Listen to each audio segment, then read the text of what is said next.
Assalamualaikum warahmatullahi wabarakatuh.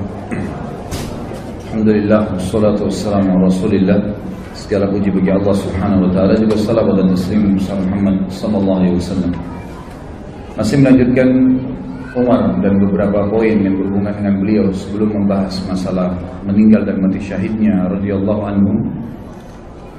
Beliau juga punya kisah berhubungan dengan masalah mendidik diri beliau dan juga pemimpin-pemimpin yang biasa beliau atau yang sudah beliau tunjuk. Satu waktu pernah Umar bin Khattab memiliki anak yang bajunya sobek kemudian ditambal. Pada saat ditambal baju tersebut, keesokan harinya robek lagi, ditambal lagi yang kedua kalinya, sampai terdiri baju tersebut dari beberapa kali tambalan. Teman-teman anak Umar ini mengolok-olok anak Umar. Anak Amir Mukminin bajunya sobek, anak Amir Mukminin bajunya ditambal. Sampai anak Umar bin Khattab ini menangis pulang dan berkata kepada ayahnya, "Wahai ayahku, masih anak-anak, masih kecil. Teman-temanku mengolok-olok aku karena bajuku ditambal. Bisa gak ayah belikan aku baju?"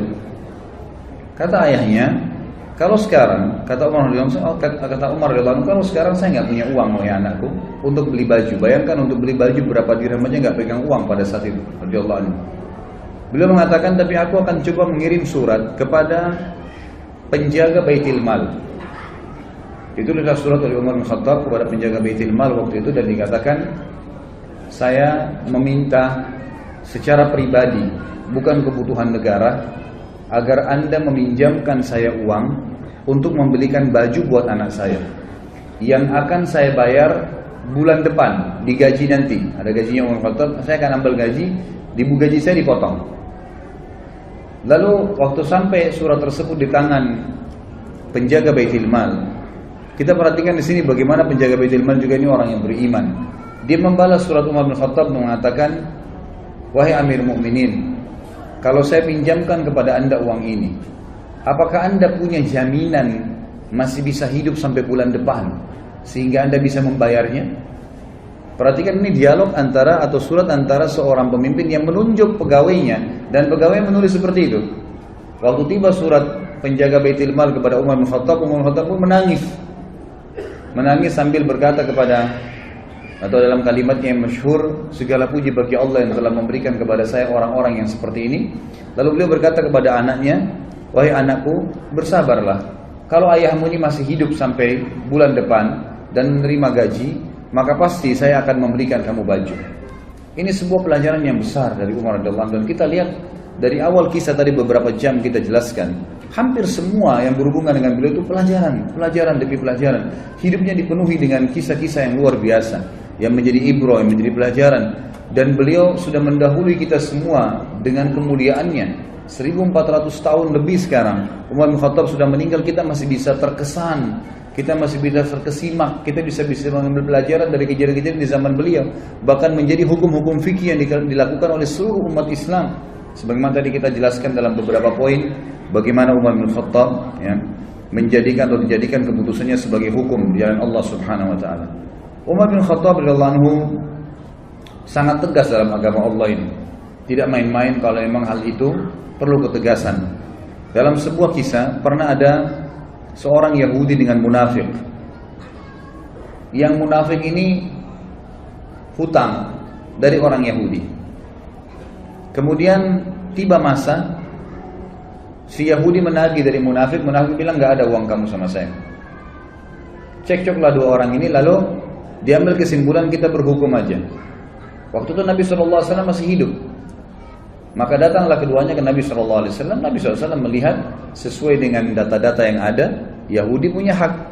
Kata Nabi SAW, "Berikanlah haknya si Yahudi ini, karena memang kamu berutang sama dia, ada buktinya jelas." Ternyata keluar munafik ini tetap bilang, "Saya nggak mau bayar." Belum puas cari orang lain, dicarilah Abu Bakar. Ketemu Abu Bakar. Siapa setelah Nabi SAW? Abu Bakar, orang yang dianggap dimuliakan, datang ke sana. Memperlihatkan kasus kepada Abu Bakar, dipaparkan. Abu Bakar berhukum seperti hukum Nabi SAW. bahwasanya haknya Yahudi. Ternyata pulang, keluar dari rumah Abu Bakar, si munafik belum puas juga. Saya belum mau bayar. Baik, Yahudi bilang kalau begitu kita cari orang lain. Kamu mau? Iya. Siapa? Umar bin Khattab. Datang kepada Umar radhiyallahu anhu di rumahnya. Begitu datang ke rumahnya, Umar bin Khattab mengatakan, siapa kalian? Satu mengatakan mengaku Muslim tapi dia orang munafik. Di sini di riwayat tidak disebutkan namanya. Kemudian yang satu juga Yahudi. Lalu Umar bertanya, ada apa dengan kalian? Dia bilang, ini Yahudi bilang ini si Fulan utang dengan saya tapi nggak mau bayar dan tidak mau akui. Lalu Umar pintar, Umar bertanya kepada mereka berdua, apakah kalian sudah pernah bertanya tentang masalah hukum ini sebelum datang ke sini? Kata mereka berdua, sudah. Kata Umar, kepada siapa? Mereka bilang, kami telah datang kepada Muhammad. Kata Umar, apa hukumnya? Kata Muhammad memberikan hak kepada si Yahudi ini, kata si munafik. Karena alasan-alasan yang sudah dipaparkan. Lalu kalian kemana lagi? Mereka berkata, kami sudah ke Abu Bakar. Apa hukumnya Abu Bakar? Sama saja dengan hukumnya Muhammad SAW. Lalu Umar berkata, untuk apa kalian datang kepada saya? Keduanya mengatakan, kami ingin berhukum. Umar bilang, baiklah, tunggu sebentar. Umar masuk ke dalam mengambil pedang. Kemudian mengejar keduanya, akan menebas keduanya. Dua-duanya lari dari rumahnya Umar. Lalu Umar berkata, apakah kalian sudah berhukum kepada Rasulullah SAW? Masih ragu? Datang ke Abu Bakar lalu masih ragu, lalu datang kepada saya minta hukum, ini hukum saya. Pedang ini, gitu kan. Jadi beliau tidak main-main dengan hukum, gitu kan. Kalau memang sudah saatnya, ya saatnya, gitu kan. Seperti itu gambarannya. Dan tentu apa yang akan kita sampaikan, dipaparkan di buku ini, belum semua kisah Umar ternukilkan. Jadi bukan mustahil ikhwah-ikhwah sekalian, kalau anda pernah mendapatkan kisah lain tentang Umar asal riwayatnya sahih, itu tidak ada masalah. Karena cukup banyak riwayat yang dinukil yang memang belum dinukil di sini. Di antaranya ada kisah Umar bin Khattab dengan rahib, seorang pendeta Yahudi yang masuk Islam akhirnya karena sifat Nabi SAW. Dan ini sudah saya sebutkan di bahasan pada saat menjelaskan tentang kelebihan Nabi SAW. Ringkas ceritanya adalah ada seorang Yahudi yang pernah Nabi SAW utang dengannya 20 sak kurma. Satu sak kurma 2,5 kilo. Kemudian Nabi SAW sepakat akan dibayar di waktu tertentu. Ternyata belum tiba waktunya, orang Yahudi ini sudah datang, pendeta Yahudi sudah datang dan langsung berdiri di sebelah Nabi SAW, mencekik leher Nabi dengan sisa kain imamahnya, alaihissalatu wassalam. Lalu orang-orang waktu itu lagi hadir di masjid dan semuanya pada melihat kejadian tersebut. Akhirnya Umar bin Khattab yang ada di depan saf mengatakan, ya Rasulullah, izinkan saya menebas lehernya Yahudi ini. Lalu Nabi SAW memberikan isyarat untuk duduk Umar.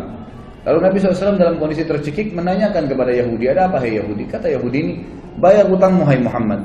Kata Nabi SAW, kan belum tiba saat waktunya. Dia bilang, tetap saya mau dibayar sekarang. Maka Nabi SAW dalam kondisi duduk tercekik dan Yahudi ini berdiri menarik imamah beliau SAW, berkata kepada Umar, wahai Umar, pergilah ke Baitul Mal dan ambillah 20 sak kurma, bayarkan utang saya dan tambah 20 sak lagi. Kata Umar, ya Rasulullah, 20 sak pertama utang anda, 20 sak kedua untuk apa? Kata Umar, kata Nabi SAW, itu hukuman karena kau sudah menakut-nakuti dia. Kau tadi sudah mengancam akan menebas lehernya. Artinya Nabi SAW seakan-akan memberikan isyarat, kalau saya masih ada jangan ambil keputusan, gitu kan?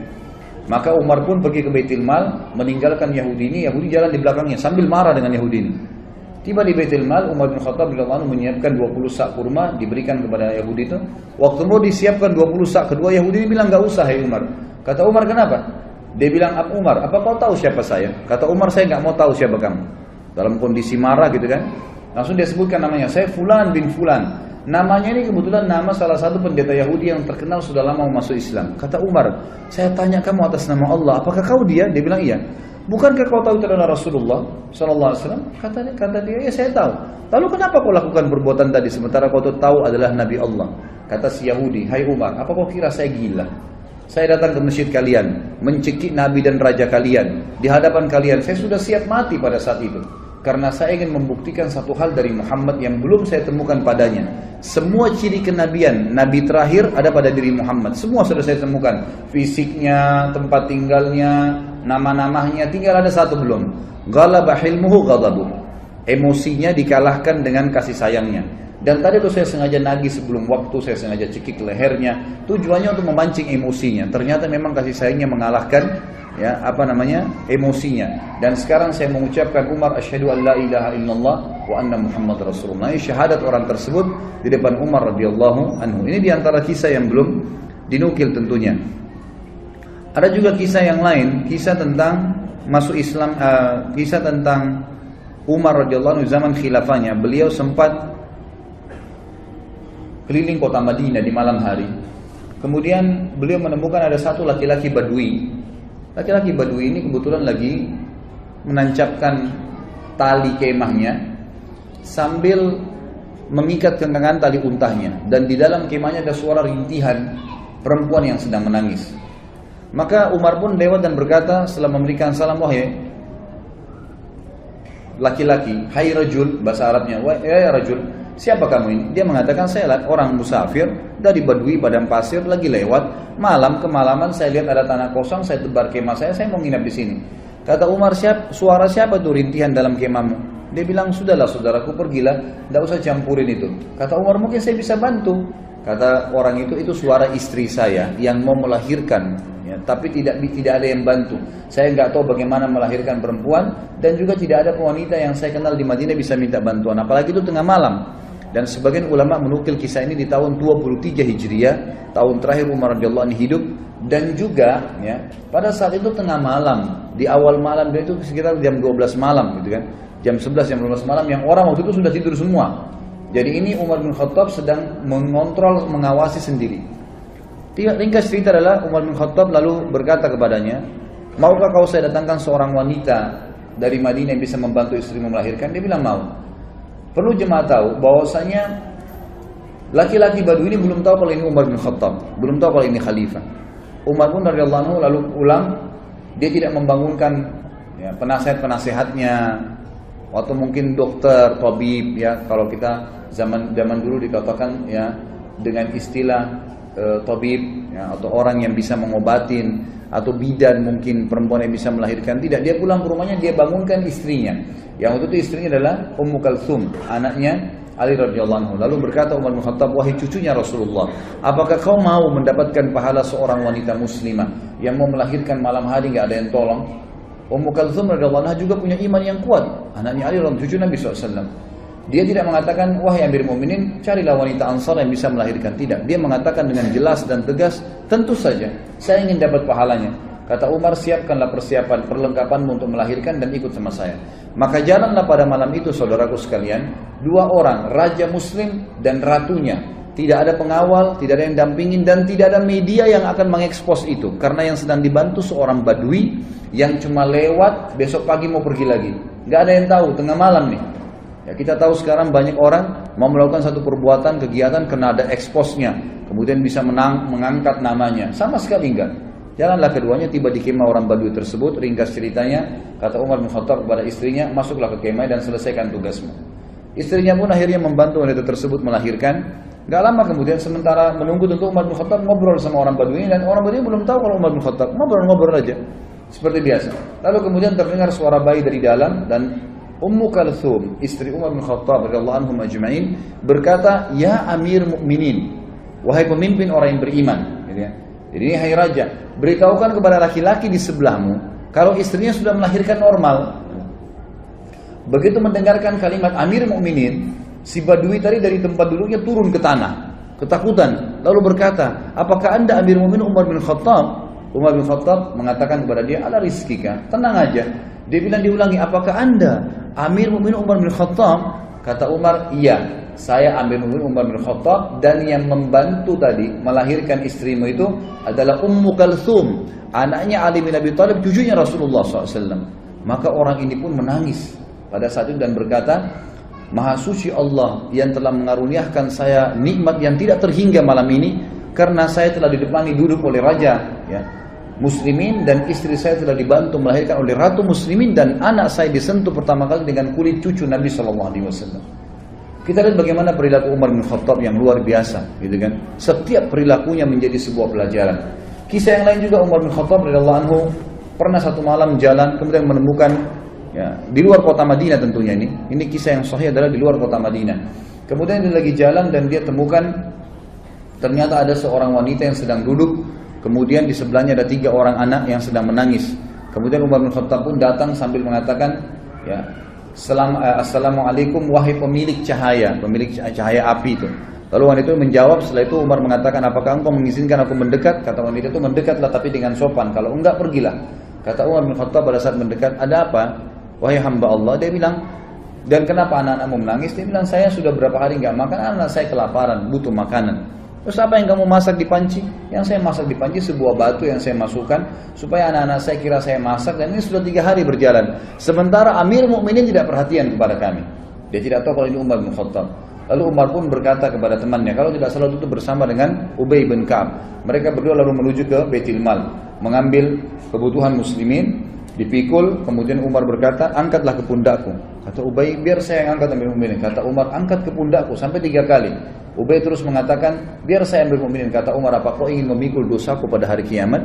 Maka Ubay pun diam. Lalu pergilah mereka berdua ke sana. Lalu Umar bin Khattab, dalam riwayat ini dikatakan meniup panci yang tadinya apinya sudah mulai redam, sampai terlihat asap dan percikan-percikan api berada di antara jenggot beliau. Dan waktu itu Umar bin Khattab memiliki jenggot yang sama Nabi SAW sampai ke dadahnya radhiyallahu anhu. Kemudian beliau meniup di tengah malam, seorang raja meniup api panci untuk memasakkan masyarakatnya. Setelah terbakar api tersebut, lalu Umar bin Khattab mengatakan kepada ibu tersebut, taburilah gandum di atas air. Lalu Umar yang mengaduknya. Terus diaduk sampai menjadi kental, menjadi makanan. Ditaruhlah garam, ditaruhlah segala kebutuhannya. Kemudian setelah itu diberikanlah makan oleh Umar bin Khattab. Dikatakan, berikan saya nampan, dikasih nampan, ditumpah. Kemudian diberikan makan anak-anak tersebut sampai semua kenyang. Setelah kenyang, kata Umar, ambillah ini semua. Lalu ibu tersebut berkata, sungguh demi Allah kau lebih baik daripada Amir Mukminin. Dia tidak tahu kalau ini Umar bin Khattab.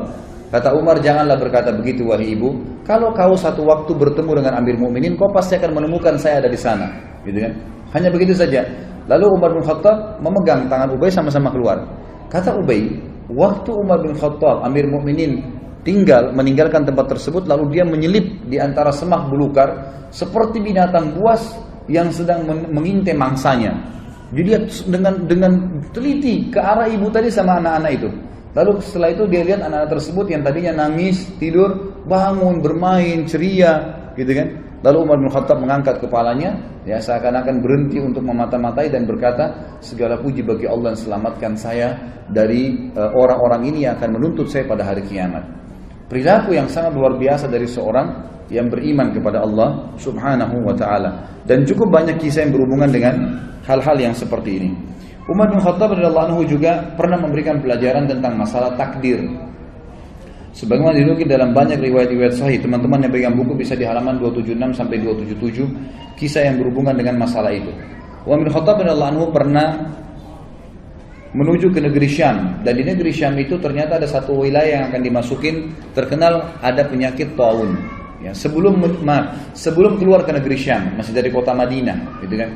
Riwayat sahih menjelaskan masih di kota Madinah. Lalu pada saat itu ada seorang panglima perang, Abu Ubaidah bin Jarrah radhiyallahu anhu, yang terkenal juga, salah satu yang terkenal, Amin Hadil Ummah, orang yang paling terpercayanya umat Islam, gitu kan? Waktu itu Umar bin Khattab mengatakan, waktu mau keluar, dikatakan negeri yang Anda mau pergi ini oleh sebagian sahabat ada penyakit taun. Taun itu penyakit yang memang Nabi SAW larang kita masuk ke sana kalau ada penyakit itu. Dan kalau kita sedang ada di satu lokasi yang ada penyakit itu, maka otomatis kita dilarang keluar. Ini khilaf di antara ulama tentang masalah bahasa Indonesia itu penyakit ini. Ada yang mengatakan kusta, ada yang mengatakan menyebutkan beberapa jenis penyakit, tapi saya tidak terlintas sekarang nama-namanya. Ringkas cerita adalah Umar bin Khattab mengatakan, kalau begitu kita urunkan niat dulu, jangan dulu pergi. Lalu Abu Ubaidah radhiyallahu anhu datang mengatakan, wahai Amir Mukminin, apakah Anda lari dari takdirnya Allah? Kata Umar bin Khattab, saya lari dari takdir Allah ke takdir Allah yang lain. Nah, jadi maksudnya di sini, selama masih berhubungan dengan perilaku seorang hamba, perilaku pilihan, makan atau tidak, minum atau tidak, tidur atau tidak, keluar atau tidak, semua itu adalah pilihan ikhtiar, gitu kan? Kalau kita mau keluar ternyata khawatir ada gelap, badai, hujan, panaskah, kita lalu memilih lebih di rumah, berarti kita sedang memilih takdir Allah yang lain. Itu maksud Umar radhiyallahu anhu, kan gitu. Maka Umar mengatakan, saya lari dari takdir Allah kepada takdir Allah yang lain. Lalu Umar berkata, wahai Abu Ubaidah, seandainya yang mengucapkan itu bukan kamu, artinya masa kamu yang bisa mengucapkan seperti itu sementara kamu ini adalah orang yang paling terkenal, gitu kan? Lalu akhirnya Umar bin Khattab pun membiarkan. Dalam riwayat yang lain Abu Ubaidah mengatakan, baiklah saya yang akan pergi ke sana. Maka dia pun berangkat. Umar bin Khattab sempat memeluk Abu Ubaidah, mengetahui ini pasti akhir hidupnya, gitu kan? Pergilah mereka pada saat itu. Yang dalam riwayat ini, tapi riwayat ini mengatakan Abu Ubaidah nggak jadi keluar, tetap aja di Madinah, dan akhirnya ditunggulah berita. Umar terus menyebarkan berita, siapa yang punya berita tentang taun, penyakit taun dari Nabi SAW. Abdurrahman ibn Auf, sahabat Nabi yang lain radhiyallahu anhu, sempat waktu itu tersibukkan dengan beberapa kegiatan. Lalu pada saat dengar orang lagi ngumpul bersama Umar bin Khattab, dia pun datang lalu mengatakan, saya memiliki kabar dari Nabi SAW. Ya, dan ini riwayat disebutkan dalam riwayat Bukhari tentang kisah ini. Dia mengatakan, aku mendengarkan Nabi SAW bersabda, idza sami'tum bihi bi ardin fala tuqaddimu alaihi, wa idza waqa'a bi ardin wa antum biha fala takhruju firaran minhum. Jika kalian mendengarkan taun terjadi di satu daerah, maka kalian jangan ke sana. Dan jika kalian telah bila itu terjadi pada satu kaum, sedangkan kalian berada di dalamnya, maka kalian jangan keluar darinya atau menghindarinya. Maka Umar pun akhirnya bertahmid, mengatakan, alhamdulillah, segala puji bagi Allah yang telah membantu aku untuk mengambil keputusan yang tepat. Juga Bapak Ibu sekalian, ada kisah yang menarik tentang, atau syubhat seringkali kalau Anda baca buku sejarah, Anda temukan tentang, ada sering ahli-ahli sejarah Islam juga menulis buku yang mereka mengatakan Umar bin Khattab tidak menyenangi Khalid bin Walid. Tidak menyenangi Khalid bin Walid. Terbukti Umar bin Khattab melenserkannya dari jabatannya sebagai pimpinan perang. Penulis buku ingin meluruskan masalah itu. Beliau mengatakan ini pemahaman yang salah. Umar bin Khattab mencopot Khalid bin Walid dari jabatannya bukan karena Umar membencinya. Ya, nanti akan beliau katakan bukti. Tetapi Umar bin Khattab sendiri menyebutkan dalam riwayat, ya ini disebutkan dalam Tarikh At-Tabari, ya, disebutkan oleh penulis buku menukil dari situ ya. Beliau mengatakan Umar sempat berkata, sesungguhnya aku tidak mencopot Khalid karena kemarahan atau pengkhianatan, tapi orang-orang telah terfitnah olehnya. Aku khawatir mereka akan disandarkan kepadanya. Maksudnya nanti orang-orang menganggap Khalid bin Walid telah jadi penyebab menang perang, dan jadi fitnah, orang sudah tidak bergantung lagi sama Allah. Maka aku copot gara-gara itu. Dalam riwayat lain dijelaskan bahwasanya pernah terdengar oleh Umar bin Khattab Khalid bin Walid ini berkhianat. Beritanya begitu di harta rampasan perang. Lalu Umar bin Khattab dari Madinah mengutus Bilal. Perlu ikhwah dan akhwat sekalian tahu, teman-teman tahu, bahwasanya Khalid bin Walid ini dulu pimpinan, ya, tuan, sayyid di Mekah, gitu kan. Dan Bilal adalah seorang budak, budaknya Umayyah bin Khalaf. Ya. Jadi dulu kondisinya tuh secara kejiwaan, ya, orang walaupun sudah masuk Islam, Bilal masih merasa Khalid bin Walid ini dulu tuan, gitu kan, terkenal. Merasa Khalid bin Walid ini dulu tuan, gitu kan, terkenal. Bila Umar ingin menghilangkan perasaan itu dari Bilal dan juga ingin mendidik kaum muslimin tentang sebuah poin penting, tidak ada fanatisme dalam Islam. Maka Umar radhiyallahu anhu mengutus Bilal, mengatakan, wahai Bilal, pergilah ke pasukan muslimin yang dipimpin oleh Khalid bin Walid. Lalu bacakan suratku ini di Khalid, pada Khalid, sementara Khalid kamu suruh tidur di tanah dan kamu letakkan telapak kakimu di pipinya. Ini perintah yang memang berat gitu ya, bagi Bilal berat dan satu perilaku yang aneh gitu, tapi dilakukanlah. Bilal patuh, Bilal mengatakan baiklah Amir Mu'minin. Tiba di sana, Bilal datang kepada Khalid bin Walid, masuk dalam kemah, bicara baik-baik, wahai Khalid, Amir Mu'minin memerintahkan saya seperti ini. Bagaimana pendapatmu? Saya harus memanggilmu dengan suara keras dari luar kemah. Saya menyuruh kamu meletakkan pipimu di tanah, lalu saya letakkan telapak kakiku di atas pipimu, baru saya bacakan surat ini. Khalid bin Walid waktu itu memang lagi diuji juga imannya. Dia mengatakan, wahai Bilal, kita sudah masuk Islam, lupakanlah masa jahiliyah. Lakukan apa yang Amir Mu'minin perintahkan. Maka Bilal pun keluar dari kemah, lalu teriak dari luar mengatakan, wahai Khalid ibn Walid, keluarlah, keluar, gitu kan?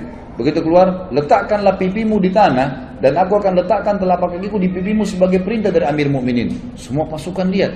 Di pasukan ini banyak orang-orang Quraisy yang tahu kedudukannya Bilal dulu, yang tahu kedudukannya Khalid bin Walid dulu.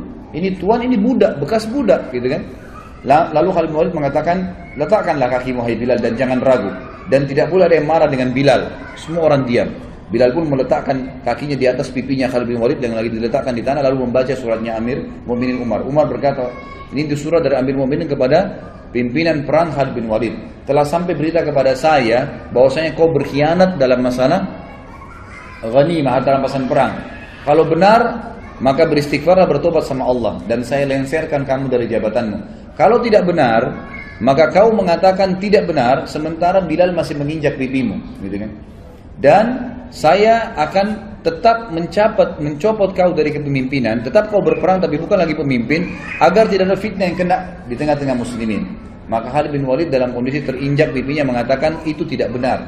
Sudah selesai Bilal menyampaikan berita tersebut, tapi dia tetap dicopot dari jabatannya. Tapi di sini kita bisa lihat bagaimana ya Umar bin Khattab radhiyallahu anhu sangat tegas gitu kan. Tapi bukan berarti beliau benci Khalid bin Walid. Terbukti pada saat beliau meninggal dunia atau akan meninggal dunia, sempat Umar bin Khattab berkata, seandainya Abu Ubaidah masih hidup, karena Abu Ubaidah tadi sudah mati ya, dalam beberapa riwayat waktu dia pergi ke tempat yang ada taun, maka aku akan mengangkatnya menjadi penggantiku. Sebab kalau aku ditanya oleh Rabbku hari kiamat, kenapa engkau memilih Abu Ubaidah? Aku akan mengatakan bahwasanya aku mendengar hamba dan kekasihmu Muhammad SAW bersabda, likulli ummatin amin wa aminu hadil ummah Abu Ubaidah bin Jarrah. Setiap umat memiliki orang kepercayaan, dan orang kepercayaan umat ini adalah Abu Ubaidah bin Jarrah. Kalau seandainya Khalid bin Walid masih hidup, ini kata Umar bin Khattab, ini saksi bahasan kita, kemudian pasti aku akan mengangkatnya untuk menjadi penerusku. Dan pada saat aku ditanya oleh Allah hari kiamat, oleh Rabbku, kenapa engkau memilih orang ini? Aku akan mengatakan, karena hamba dan kekasihmu Muhammad SAW telah bersabda, Khalid bin Walid saifun min suyufillahi sallahullahu alal musyrikin. Khalid bin Walid adalah salah satu pedang Allah yang Allah henuskan untuk orang-orang musyrik. Sebagaimana disebutkan di dalam, dinukil dari banyak riwayat-riwayat yang sahih. Bagi riwayat ini, kata menurut penulis ya, ini membantah tentang banyaknya isu yang salah tentang pencopotan Khalid bin Walid dari masalah kepemimpinan. Kemudian kita masuk ke masalah bagaimana Baitul Maqdis dibebaskan di zaman Umar bin Khattab. Umar bin Khattab mengutus pasukan ke Baitul Maqdis, ya, kemudian berperang di sana. Ringkas cerita adalah memenangkan peperangan. Lalu penjaga Baitul Maqdis, salah satu pendeta Nasrani waktu itu, tidak mau memberikan kunci kecuali kepada pemimpin muslimin. Maka menyuratlah beberapa pemimpin ya yang memimpin perang waktu itu, termasuk Khalid bin Walid waktu itu ada di sana. Ya, kemudian Miqdad dan beberapa sahabat Nabi yang lain disuruhlah ya menyurat kepada Amir Mu'minin. Umar bin Khattab waktu terima surat tersebut mengatakan, baiklah kita berangkat. Berangkatlah Umar bin Khattab menuju ke Palestina. Tiba di Palestina, kebetulan Umar bin Khattab waktu ke Palestina itu berdua bersama budaknya. Bukan budak sebenarnya, pelayannya ya. Bersama dengan pelayannya. Umar bin Khattab sepakat sama pelayannya. Selama perjalanan dari Madinah ke Palestina, jauh sekali nih, gitu kan? Perjalanan sebulan. Ya. Kalau sesaat saya di atas unta, sesaat kamu di atas unta. Jadi begitu terus. Dalam waktu tertentu Umar bertukaran tempat sama pelayannya ini. Pas tiba di Palestina, di pintu gerbang Palestina dan ditunggu oleh orang-orang muslimin. Tiba gilirannya Umar bin Khattab yang harus narik ke kanannya unta. Hamba sahaya dari belayan itu lagi di atas unta, gitu kan? Maka pada saat itu si pendeta tadi yang Nasrani ini mengatakan kepada orang-orang di situ muslimin, mana raja kalian? Kata mereka, itu yang lagi tarik ke kanannya unta. Siapa yang di atas unta itu? Kata pendetanya, itu pelayannya dia, gitu kan? Lalu kata pendeta ini, orang inilah yang telah disebutkan dalam Injil akan menerima kunci Baitul Maqdis. Ternyata disebutkan dalam Injil, satu waktu nanti akan datang dibebaskan oleh seseorang yang adil dan dia akan bersama dengan pelayannya dan dia akan menarik ke kanan unta pelayannya. Sampai seperti itu. Dan pada saat itu pendeta ini tambah kagum lagi karena 4 orang pimpinan perang Khalid bin Umar bin Khattab waktu itu menyambut Umar dengan baju yang bagus-bagus. Kudanya juga dihiasi dengan bagus. Waktu mereka mendekat, mau salaman sama Umar gitu kan, mau turun dari kudanya, Umar bilang jangan turun dulu. Dari mana kalian dapat pakaian-pakaian ini? Kata mereka, kami memakai ini Amir Mu'minin agar musuh-musuh Allah takut. Sama Umar diambil batu dilemparin. Semuanya dilemparin sama Umar, gitu kan? Kata Umar, baru saja Allah bukakan kalian sedikit wilayah, kalian sudah memakai baju-baju yang mewah, buka, disuruh ganti bajunya yang dulu, gitu kan? Sampai akhirnya mereka membuka bajunya. Pendeta itu pun akhirnya kaget melihat perilaku Umar bin Khattab. Gak ada raja di dunia seperti ini gitu. Nah ini diantara hal yang terjadi di Baitul Maqdis. Dan beliau sempat masuk di Baitul Maqdis. Kemudian beliau menanyakan kepada seorang rahib di situ pada saat itu bernama Ka'ab Al-Ahbar. Ya, dia kemudian menunjukkan, ya, menurut di riwayat ini dikatakan Umar bertanya padanya, di mana menurut riwayat dalam Injil pun, ya, bahwasanya Nabi terakhir Muhammad SAW masuk di Baitul Maqdis, dan mereka punya berita itu. Mereka mengatakan dari pintu ini. Maka Umar pun masuk di situ. Kemudian Umar bin Khattab mengerjakan sholat di situ. Ini termasuk. Kemudian pelajaran yang lain juga disebutkan oleh beliau adalah sikap yang diambil menjadi hukum pada saat terjadi Amu Ramada. Ramada ini masa peceklik, kering sekali Madinah. Ya, sampai Umar tadi mulai zuhud, lebih zuhud lagi, tidak makan kecuali nasi sama roti sama minyak, dan itu membuat kulitnya sampai jadi hitam. Tapi ada sebuah pelajaran. Waktu itu Umar bin Khattab mengumpulkan masyarakat Madinah, kemudian mengajak mereka sholat istisqa. Pada saat diajak sholat, ini riwayat Bukhari ya, pada saat diajak sholat istisqa, Umar bin Khattab memberikan pelajaran lagi kepada kita semua. Dia berkata dengan suara keras selesai sholat, mengatakan, ya Allah, dulu jika kami tertimpa kekeringan, maka kami bertawassul kepadamu dengan doa nabimu, lalu engkau menurunkan hujan kepada kami. Sekarang nabi kami sudah mati, maka kami bertawassul kepadamu dengan doa pamannya, itu Abbas radhiyallahu anhu, maka berilah kepada kami hujan. Kemudian Umar meminta Abbas untuk berdoa kepada Allah subhanahu wa ta'ala. Lalu Abbas pun berkata, ya Allah, sebuah bencana telah menimpa, ya, sebuah bencana tidak menimpa kecuali karena adanya dosa. Ia tidak terangkat kecuali dengan taubat. Orang-orang memintaku menghadap kepadamu karena kedudukanku di sisi nabimu Muhammad SAW. Ini adalah tangan-tangan kami terangkat kepadamu dengan dosa-dosa. Sedangkan ubun-ubun kami kepadamu dengan taubat. Turunkanlah hujan buat kami. Maka tiba-tiba mendung dan turunlah hujan dengan lebat. Tapi ulama mengatakan dari riwayat ini diambil pelajaran besar, bahwasanya ya Umar bin Khattab ingin menitik beratkan tidak boleh lagi bertawassul dengan Nabi SAW sementara beliau sudah mati. Ya, seperti banyak orang sekarang bertawassul gitu kan dengan Nabi SAW. Kalau beliau masih hidup lain, tapi kalau sudah mati orang soleh, Nabi tidak boleh lagi dijadikan sebagai perantara. Allah alam. Ini disebutkan dalam riwayat Bukhari dalam kitab Istisqa.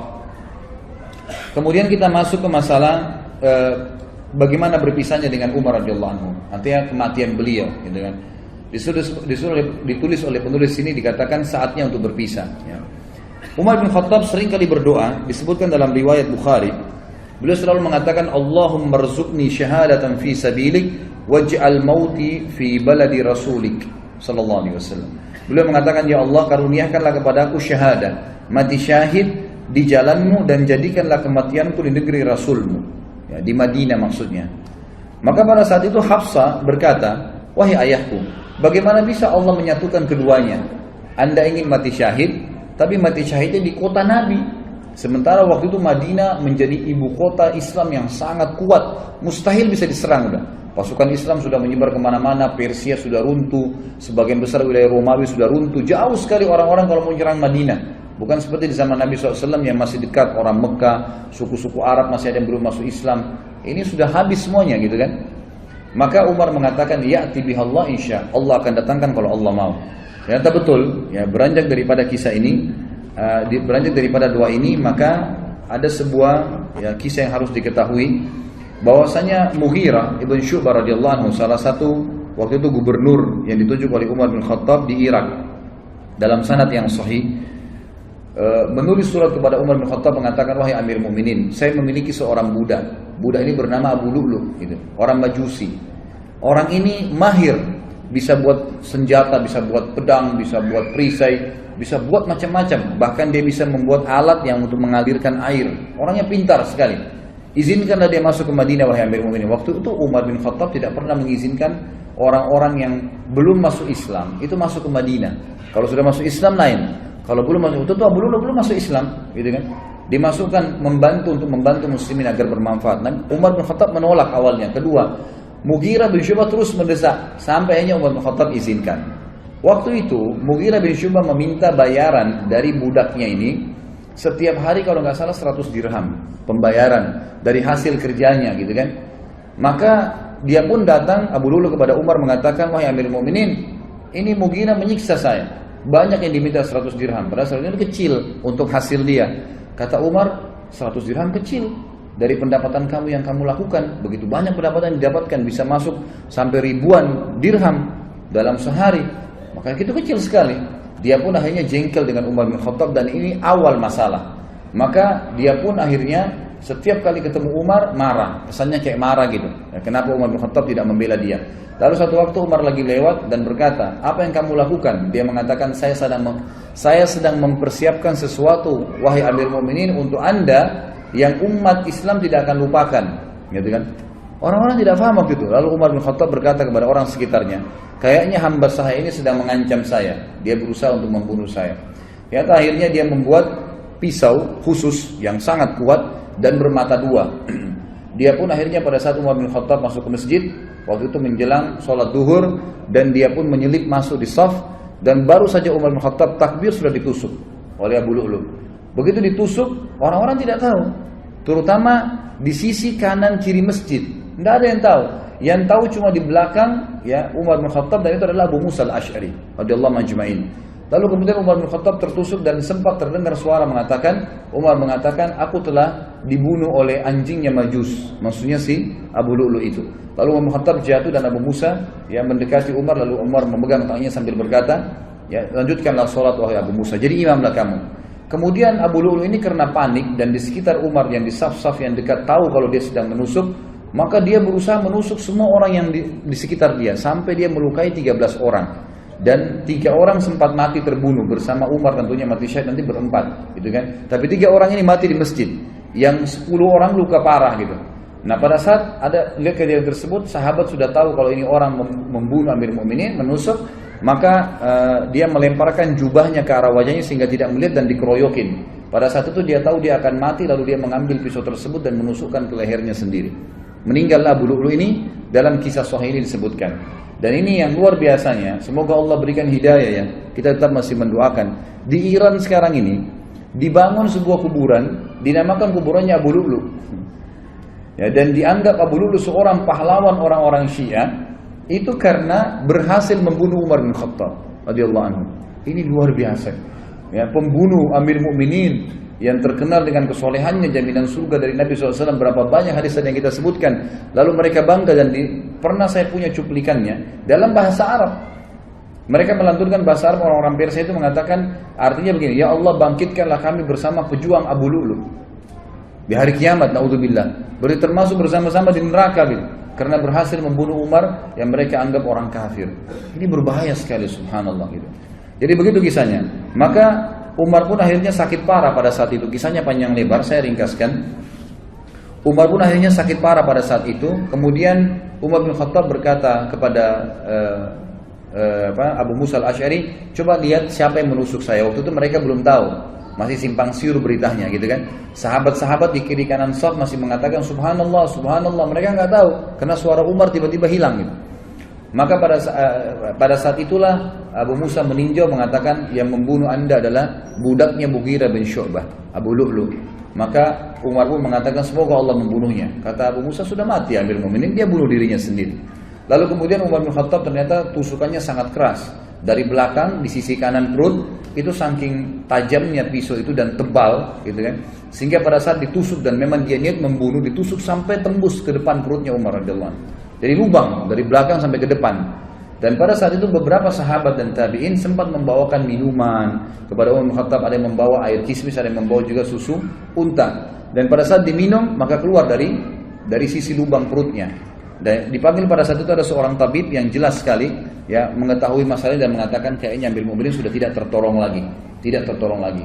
Umar pun mengatakan, dan ini pelajaran-pelajaran yang kita bisa ambil luar biasa ya. Subhanallah, setiap orang yang dekat dengan Allah sebelum meninggal dunia, kita dengar kisah Abu Bakar yang lalu, ini kisah Umar, nanti kita dengar juga kisah Uthman, kisah Ali, sahabat-sahabat yang mulia ini yang dekat sama Allah. Sebelum meninggal, Allah kayak berikan isyarat mereka akan meninggal. Ya.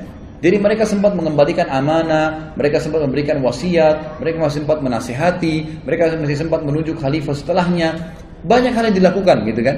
Termasuk Umar bin Khattab. Umar bin Khattab akhirnya berbicara, kalau saya mati, gitu kan, maka kuburkanlah saya. Ya. Dan mintalah, dipanggil Abdullah bin Umar, mintalah kepada Ummul Mukminin Aisyah. Minta kepada Aisyah agar Aisyah mengizinkan aku dikuburkan bersama 2 sahabatku, Rasulullah SAW dan Abu Bakar. Maka Abdullah bin Umar pun mengatakan, saya masuk. ke rumah Aisyah dan mengatakan, wahai Amir Mukminin, Umar mengirim salam dan meminta izin untuk dikubur.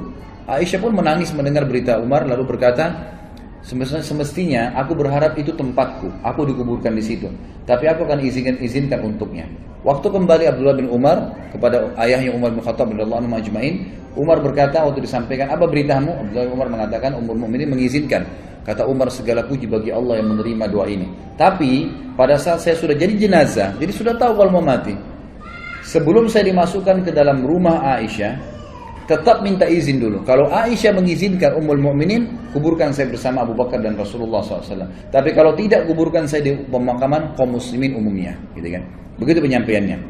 Pada saat Umar bin Khattab lagi sakit keras, ada beberapa kejadian penting yang kita bisa ambil pelajaran juga. Yang pertama adalah sempat Umar bin Khattab pingsan. Waktu itu di sebelah Umar yang paling dekat adalah Abbas, paman Nabi SAW radhiyallahu anhu, dan juga Ali bin Abi Thalib yang waktu itu mertuanya Umar bin Khattab, dan juga sahabat dekatnya Umar bin Khattab radhiyallahu anhu. Dan ini pelajaran besar sekali yang kita bisa ambil. Ahli sunnah wal jamaah meyakini Ali dan sahabat-sahabat Nabi semuanya mulia. Tidak pernah kita mencaci maki mereka, gitu kan? Beda dengan kaum Syiah yang terus-menerus mencaci maki sahabat. Ini berbahaya sekali, gitu. Ini bisa sampai pada tingkat kekufuran mereka, apalagi mengkafirkan sahabat. Sabda Nabi SAW, siapa yang mengatakan kufur kepada saudaranya Muslim, maka itu akan kembali kepada salah satu di antara mereka, siapa yang lebih berhak, ya, pengucapnya atau penerimanya. Itu kan, jadi tidak mungkin ketemu antara sahabat dengan orang biasa. Tentu saja orang biasa yang terkena dalam masalah ini. Ali berkata, ya, pada saat itu Umar pingsan, terdengar azan. Lalu Abbas berkata, bagaimana nih kepada Ali?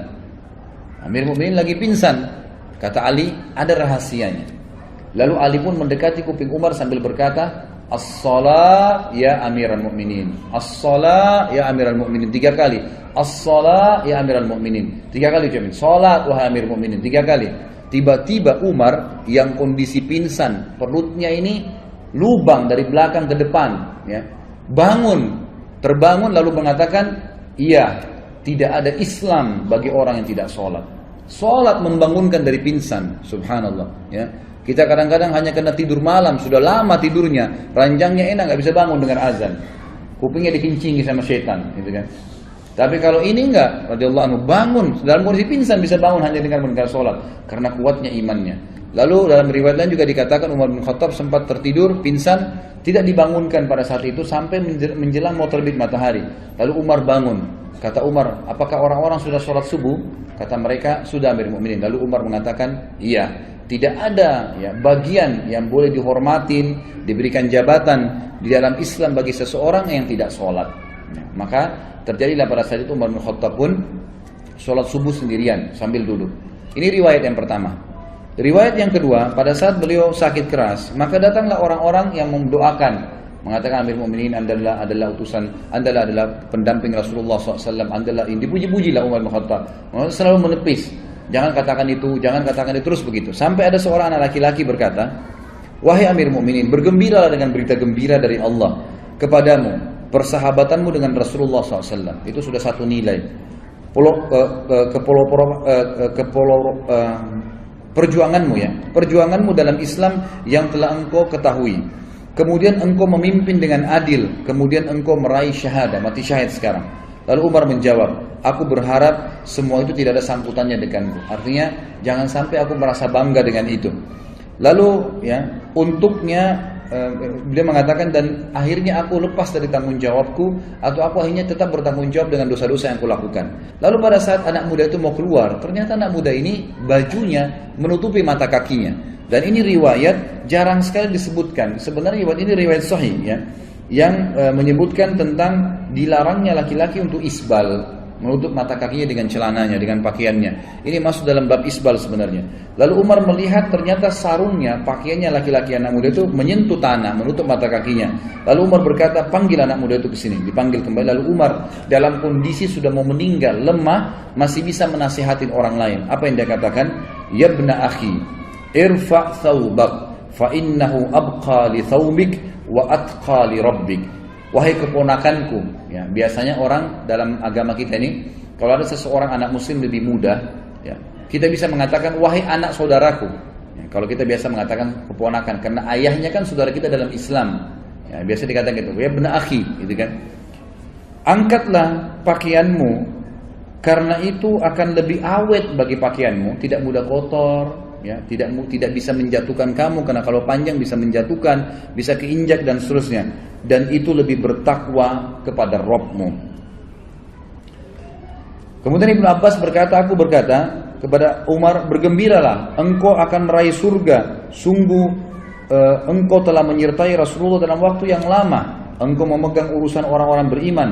Engkau bersikap tegas dalam menunaikan amanah. Umar berkata, adapun berita gembira surga yang engkau katakan kepadaku, demi Allah, seandainya aku mempunyai dunia dengan segala isinya, niscaya aku akan menjadikannya sebagai tebusan untuk menghadapi ketakutan besar yang ada di hadapanku sebelum aku mengetahui berita itu. Maksudnya, aku akan, ya, belum bisa aku mengatakan itulah pegangan, itu jadikan pegangan surga itu, walaupun sudah dijamin oleh Nabi SAW.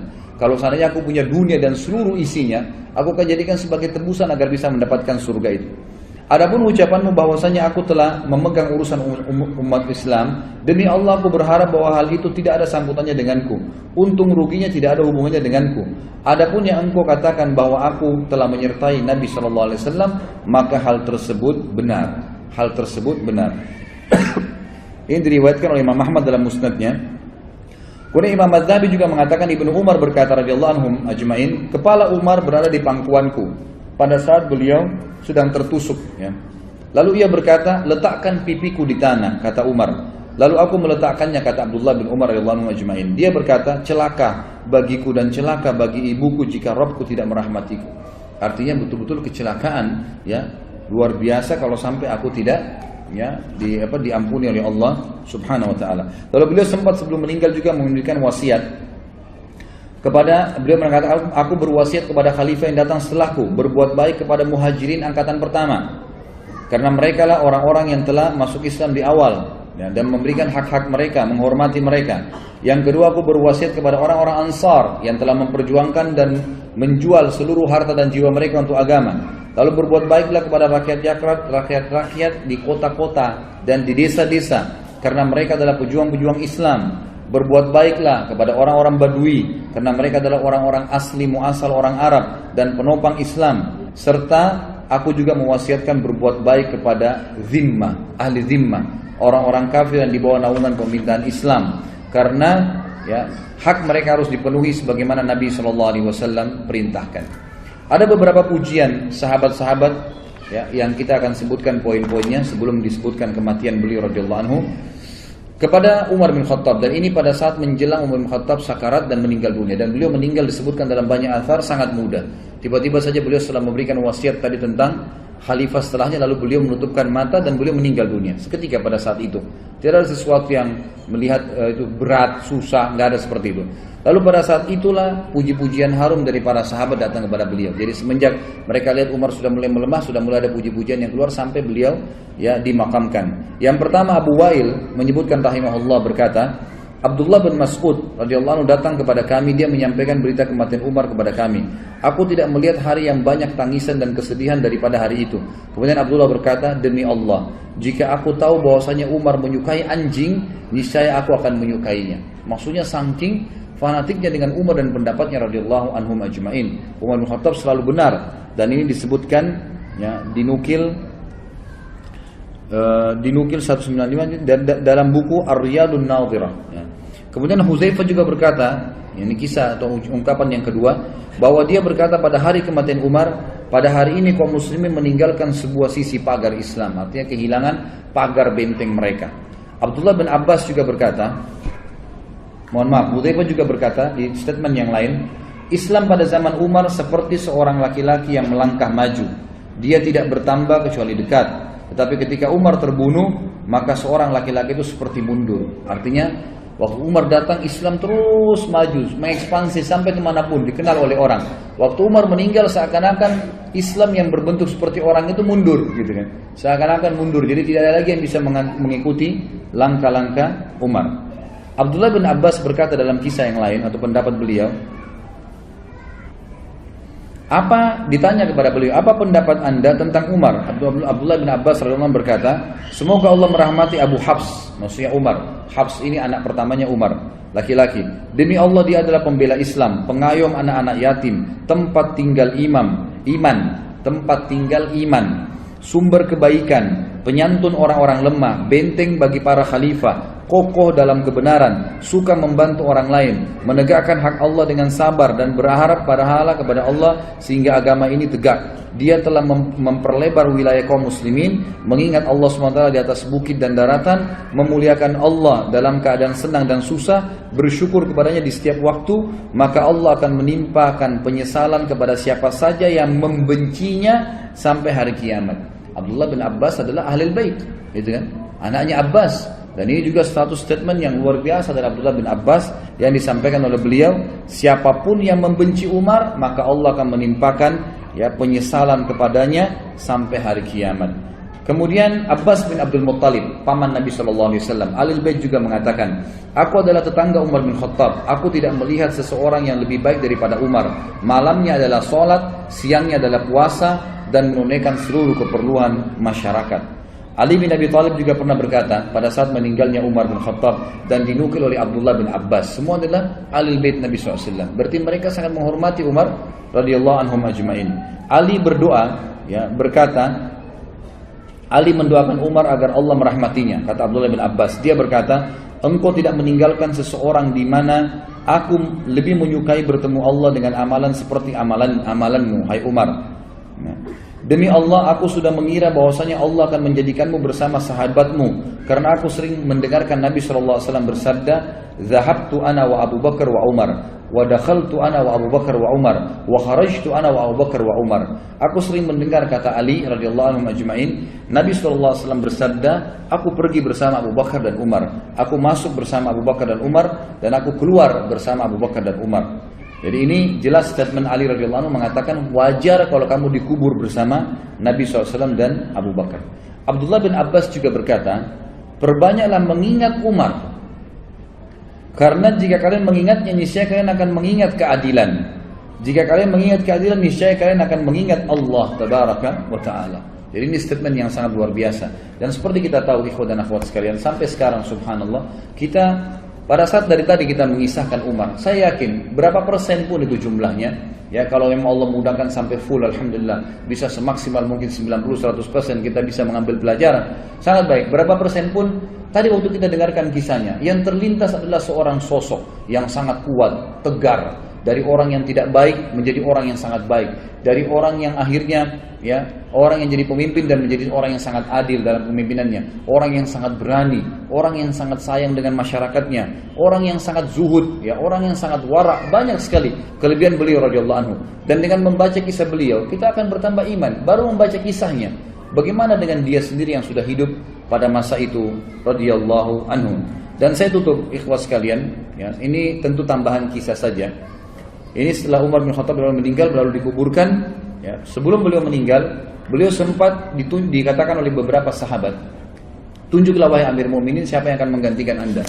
Kata Umar radhiyallahu anhu, saya tidak berani menunjuk siapapun kecuali saya harus mengumpulkan 6 orang yang tersisa dari ahli, dari orang yang dijamin masuk surga. Maka kumpulkanlah pada saat itu ada Utsman, Ali, Talha, Zubair, Abdurrahman ibn Auf dan Sa'ad.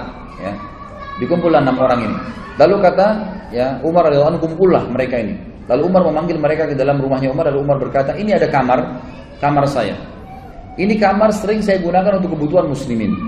Berkumpullah kalian di dalam kamar ini dan musyawarahlah agar ada orang di antara kalian yang bisa menggantikan saya setelah saya meninggal. Dan ingat, wahai Abdurrahman, kau jadi pimpinannya. Jangan keluar dari ruangan ini kecuali sudah ada satu khalifah. Kalau enggak, kalian berenam saya penggal lehernya. Umar bin Khattab nunggu depan kamar itu dalam kondisi beliau luka parah nih, gitu kan? Lalu masuklah 6 orang itu bermusyawarah dalam. Di dalam ini subhanallah, ke-6 sahabat ini saling memuji. Yang satu memuji fadilah yang satunya. Rasulullah SAW bersabda tentang kamu begini, tentang kamu begini. Utsman memuji Ali, Ali memuji Talha, Talha memuji Zubair, terus begitu. Sampai hadis-hadis banyak disebutkan tentang fadilah masing-masing. Terakhir terkerucut dari 6 orang, 2 orang, Utsman dan Ali. Dan akhirnya Utsman bin Affan unggul dengan 2 buah hadis. Tentang hadis Allah malaikat malu dengan Utsman, dan juga tentang jaminan Nabi SAW surga kepada Utsman setelah membiayai perang Ushrah.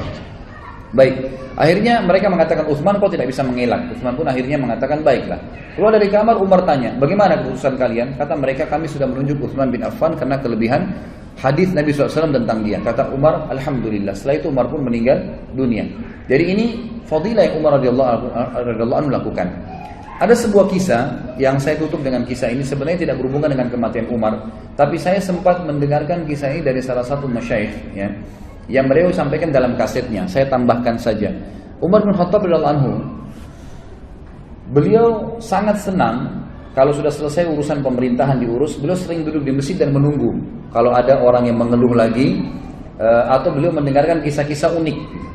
Satu waktu ada orang yang datang, dan ini kisah membuat Umar bin Khattab menangis dan tersentuh secara imaniyah. Dan ini juga syekh yang menyampaikan sampai menangis. Saya lihat cuplikan itu, beliau menangis mendengar kisah ini sambil berdoa kepada Allah seperti doanya laki-laki yang akan diceritakan dalam kisah ini. Umar bin Khattab sering kali duduk atau menunggu orang, lalu kemudian dia punya seseorang yang selalu mendampingi dia. Ini tidak disebutkan dalam kisah ini siapa dia. Biasanya Utsman bin Affan atau Abdurrahman bin Auf atau Abdullah bin Abbas. Tiga sahabat ini sering mendampingi Umar radhiyallahu anhu di samping kanan atau kirinya.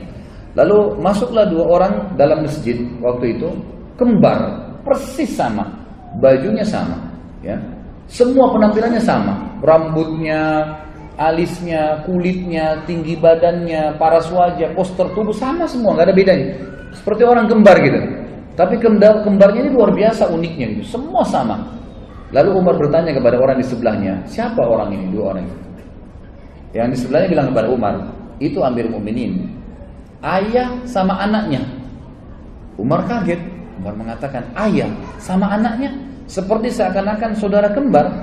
Jadi hampir sama, rambutnya sama-sama. Dia masih hitam, masih muda rambutnya si ayah ini gitu. Kondisi fisiknya masih sama dengan anaknya. Lalu Umar yang angkat suara mengatakan, ajaban ma ra'aitul yaum, sungguh mengagumkan apa yang saya lihat hari ini. Lalu mengarahkan pandangan beliau ke ayahnya si anak tadi yang anda jalan di depan. Lalu ayahnya mengatakan, wahai Amir Mukminin, kalau anda mendengar kisah anak saya ini, dia lahir dari rahim ibunya, sementara ibunya di kuburan, anda lebih kaget. Kata Umar, anak ini lahir di kuburan dari ibunya yang sudah mati? Kata ayahnya, iya Amir Mukminin.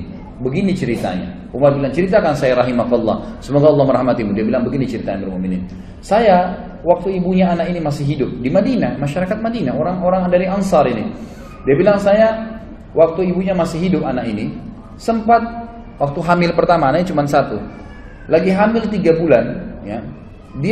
Saya kemudian punya hajat, ingin keluar dari kota Madinah, ingin pergi. Dan zaman dulu orang kalau mengadakan perjalanan jemaah sekalian itu menganggap dirinya sudah bisa kembali, bisa enggak. Karena kalau perjalanan bisa dirampok tengah jalan, bisa mati, bisa enggak kembali.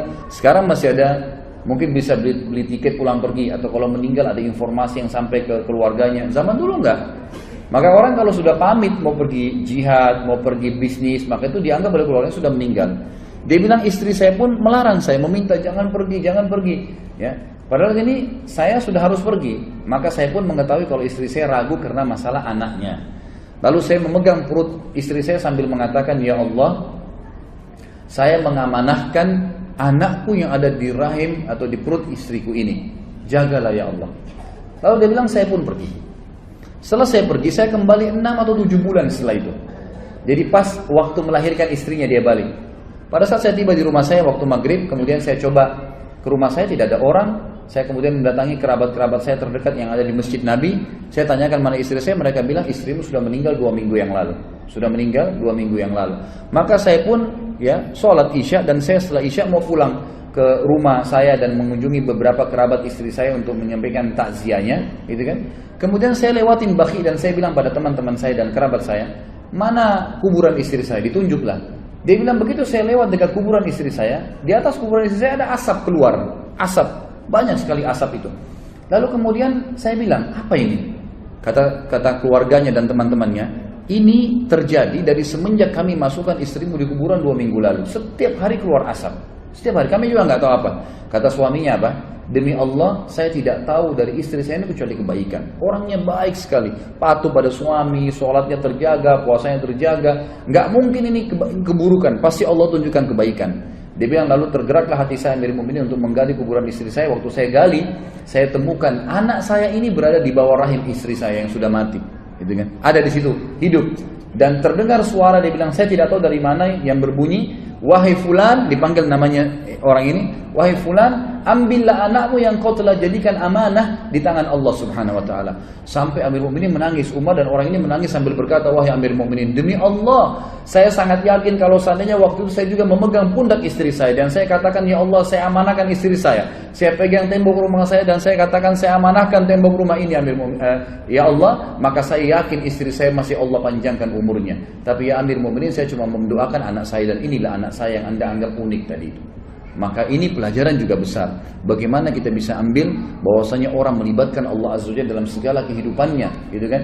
Nah, ini sangat bermanfaat. Selalu berdoa, ya Allah, saya mengamanahkan istri saya, anak saya, diri saya, harta saya, ilmu saya, apa yang saya miliki kepadamu ya Allah. Maka Allah SWT akan menjaganya dengan izin Allah Subhanahu wa taala. Mudah-mudahan apa yang kita bahas tentang Umar Al-Faruq radhiyallahu anhu ini bermanfaat buat kita dan Allah memberkahi majelis kita ini dan Allah Subhanahu wa taala menjadikannya sebagai tambahan di dalam timbangan amal kita.